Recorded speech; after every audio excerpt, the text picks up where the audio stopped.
Question number 2, find the HCF of following expression. हमारे को क्या करना है, यहाँ पर HCF निकालना है। HCF का मतलब हाईएस्ट कॉमन फैक्टर। देखो, जब भी आप HCF निकालते हो तो HCF निकालने का तरीका क्या होता है कि जो भी कॉमन मिलता है उसकी हमें क्या करना होता है, सबसे कम पावर लेनी होती है। ठीक है, देखो इसका फर्स्ट पार्ट कर रहे हैं हम लोग। हमें किस किस का HCF निकालना है, a क्यूब b की पावर 4 और a b की पावर 5 और a स्क्वायर b की पावर 8।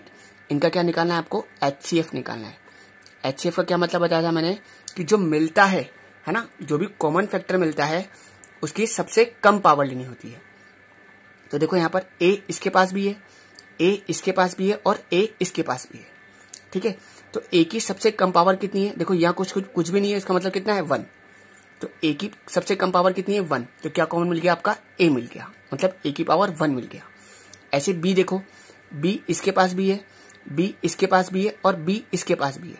तो b की सबसे कम पावर कितनी है 4, तो कितना आ जाएगा, b की पावर 4 आ जाएगा। तो इसका HCF कितना हो गया, a b की पावर 4 हो गया। अब हम इसी का सेकंड पार्ट करते हैं।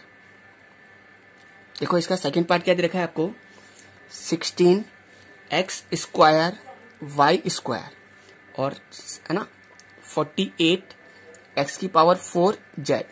इन दोनों का हमें क्या निकालना है, वही HCF निकालना है। तो सबसे पहले हम क्या करते हैं, इसके फैक्टर कर लेते हैं, फिर इसके फैक्टर कर लेते हैं। देखो इधर 16x स्क्वायर y स्क्वायर। अब मैं 16 के फैक्टर कर रहा हूं, मैं साइड से फैक्टर कर लेता हूं। बस आपको याद रखना है कि जब भी हम फैक्टर कर रहे हैं तो हमें प्राइम नंबर का ही डिवाइड लगाना है। 2 का डिवाइड लगाया 8, 2 का डिवाइड लगाया 4, 2 का डिवाइड लगाया 2, 2 का डिवाइड लगाया 1। तो देखो 2 कितने टाइम्स आ गया, 4 टाइम्स। तो हम क्या बोल सकते हैं, 2 की power 4 x square y square. ऐसे ही हम किसकी बात कर रहे हैं, 48 x की पावर 4 और z के फैक्टर करते हैं। देखो जब मैं 48 के फैक्टर करूंगा, किसके फैक्टर कर रहे हैं हम लोग, 48 के। 2 का डिवाइड लगाया 24, 2 का डिवाइड लगाया 12, 2 का डिवाइड लगाया 6, 2 का डिवाइड लगाया 3, 3 का डिवाइड लगाया 1। तो देखो 2 कितने टाइम्स आ गया, 4 टाइम्स। तो क्या लिख देंगे, 2 की पावर 4 इंटू 3 कितने टाइम्स है, 1 टाइम्स, 3 की पावर 1 इंटू x की पावर 4 z आपका एज इट इज। ठीक है ना। अब मुझे क्या निकालना है, इनका HCF।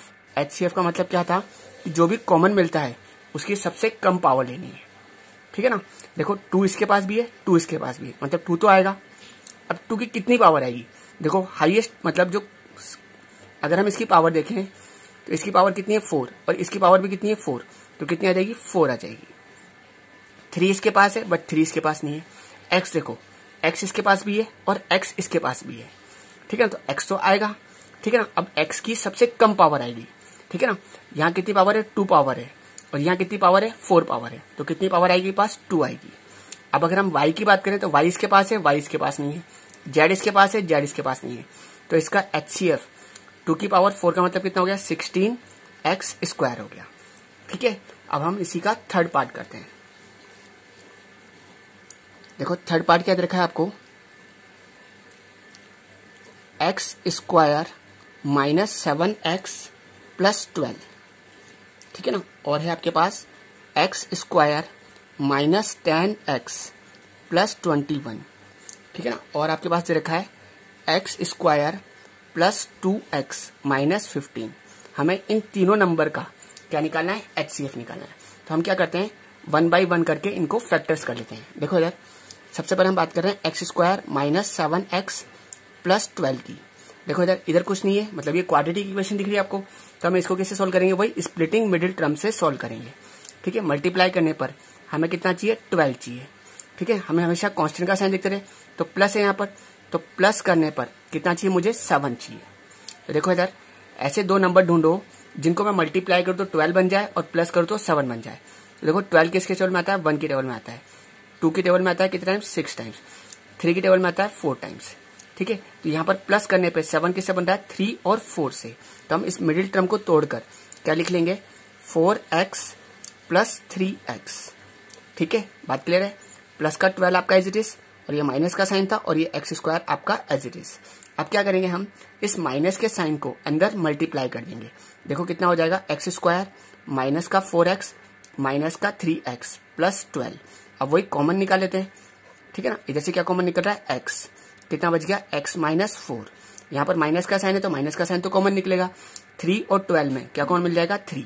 यहाँ कितना आ जाएगा, x माइनस 4 आ जाएगा। अब हम x माइनस 4 दोनों जगह से कॉमन निकाल लेंगे। देखो जब आपने x माइनस 4 दोनों जगह से कॉमन निकाला तो कितना आ गया, x माइनस 3। तो इसके फैक्टर क्या क्या हो गए, x माइनस 4 और x माइनस 3, है ना। ये आपके फर्स्ट पार्ट के फैक्टर हो गए। अब हम इसी के सेकंड पार्ट के फैक्टर कर लेते हैं। देखो इधर सेकंड पार्ट क्या है आपके पास, X square minus 10x plus 21। तो देखो सेकंड पार्ट ये रहा आपका, क्या दे रखा है आपको second part, x square minus 10x plus 21। देखो इधर सबसे पहले वही बात करें कि मल्टीप्लाई करने पर हमें कितना चाहिए, यहाँ कुछ नहीं मतलब 1 है, इसको इससे मल्टीप्लाई करो तो कितना आ गया, 21 आ गया, है ना। कांस्टेंट का साइन देखो क्या है, प्लस, तो प्लस करने पर मुझे कितना चाहिए, 10 चाहिए। अब मुझे वही दो नंबर ढूंढने जिनको मल्टीप्लाई करो तो 21 बन जाए और प्लस करूँ तो 10 बन जाए। देखो 21 किसके टेबल में आता है, 1 की टेबल में आता है। कितने टाइम्स, 21 टाइम्स। 3 टेबल में आता है 7 टाइम्स, ठीक है ना। 7 की टेबल में आता है और 21 की टेबल में आता है, ठीक है। अब देखो प्लस करने पर किससे बन रहा है, 3 और 7 से। तो हम मिडिल टर्म को तोड़कर क्या लिख लेंगे, 7x प्लस 3x लिख लेंगे। बात क्लियर है। प्लस का 21 आपका एज इट इज, माइनस का साइन एज इट इज और एक्स स्क्वायर आपका एज इट इज, ठीक है ना। अब देखो इधर एक्स स्क्वायर आपका एज इट इज, इसको अंदर मल्टीप्लाई करेंगे, माइनस का 7x, माइनस को प्लस से मल्टीप्लाई करा, माइनस का 3x प्लस 21। अब वही हम क्या कर लेते हैं, कॉमन निकाल लेते हैं। देखो इधर इधर से क्या कॉमन निकल रहा है, x कॉमन निकाल लिया तो कितना आ गया, x माइनस 7 आ गया। माइनस का साइन तो माइनस का साइन तो कॉमन निकलेगा और क्या कॉमन निकला यहाँ से, 3। कितना आ गया, x माइनस 7 आ गया। x माइनस 7 हमने दोनों जगह से कॉमन निकाल लिया, ठीक है ना। तो कितना आ गया पास, x माइनस 3 आ गया, ठीक है ना। अब हम थर्ड पार्ट के फैक्टर कर लेते हैं। देखो इसका थर्ड पार्ट क्या था आपके पास, X square plus 2x minus 15। क्या था आपके पास, X square plus 2x minus 15। देखो मल्टीप्लाई करने पर हमें कितना चाहिए, 15 चाहिए और माइनस करने पर हमें कितना चाहिए, 2 चाहिए। वही ऐसे दो नंबर ढूंढो जिनको मल्टीप्लाई करो तो 15 बन जाए और माइनस करूं तो 2 बन जाए। देखो 15 किसके टेबल में आता है, 1 की टेबल में आता है 15 टाइम्स, है ना। 3 की टेबल में आता है 5 टाइम्स और 5 की टेबल में वही 3 टाइम्स, 15 की टेबल में 1 टाइम्स, ठीक है। अब माइनस करने पर, है ना, 2 किससे आ रहा है, 3 और 5 से। तो हम क्या लिख लेंगे इसको तोड़कर, 5x माइनस 3x, ठीक है। माइनस का 15 आपका एज इट इज और प्लस का एक्स स्क्वायर आपका एज इट इज। अब हम इस प्लस के साइन को अंदर मल्टीप्लाई कर देंगे, कितना हो जाएगा, x square plus 5x minus 3x minus 15। अब वही ग्रुपिंग कर लेते हैं। देखो यहाँ से क्या कॉमन निकल रहा है, x, कितना आ गया, x प्लस 5 आ गया। यहाँ से क्या कॉमन निकल रहा है, माइनस का 3, कितना आ गया, x प्लस 5। तो ये आ गया आपके पास x प्लस 5, दोनों जगह से कॉमन निकाल लिया तो कितना आ गया, x माइनस 3, ठीक है। बात क्लियर हो गई। अब देखो इधर अगर हम देखें जो हमारा फर्स्ट पार्ट था उसके फैक्टर क्या आए थे आपके पास, x माइनस 4 और x माइनस 3। क्या आया था आपके पास, x प्लस 4 और x माइनस 3 आया था, ठीक है ना। और जो सेकंड पार्ट है उसके फैक्टर क्या आए आपके पास, x माइनस 7 और x माइनस 3 आए, ठीक है ना। और जो हमारा थर्ड पार्ट है ना, उसके फैक्टर क्या आए आपके पास, x प्लस 5 और x माइनस 3 आए, x प्लस 5 और x माइनस 3 आया। अब मुझे क्या चाहिए, इनका HCF चाहिए था। HCF का मतलब जो कॉमन मिलता है उसकी सबसे कम पावर लेनी है। देखो कॉमन क्या मिल रहा है, x माइनस 3 मिल रहा है ना। क्या मिल रहा है आपको, तीनों में कॉमन x माइनस 3 और इसकी सबसे कम पावर कितनी है, वही 1 पावर, ठीक है ना। सबके पास 1 पावर है तो कितना आ गया पास, इसका HCF कितना आ गया, x माइनस 3 आ गया, ठीक है। बात क्लियर है। अब हम इसी का फोर्थ पार्ट देखते हैं।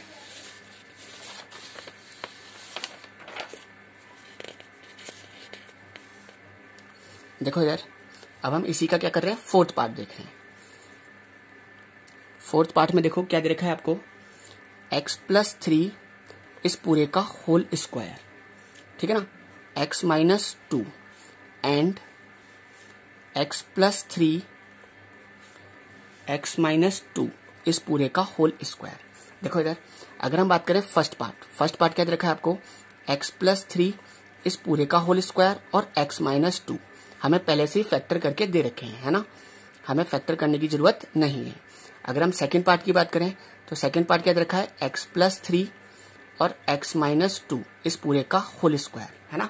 सेकेंड पार्ट के भी हमारे को फैक्टर करके दे रखे हैं, बस हमें क्या निकालना है, डायरेक्ट इसका HCF निकालना है। तो देखो इधर अगर हम इसका HCF निकालना है, HCF का मतलब क्या था कि जो कॉमन मिल रहा है उसकी सबसे कम पावर लेनी है ना।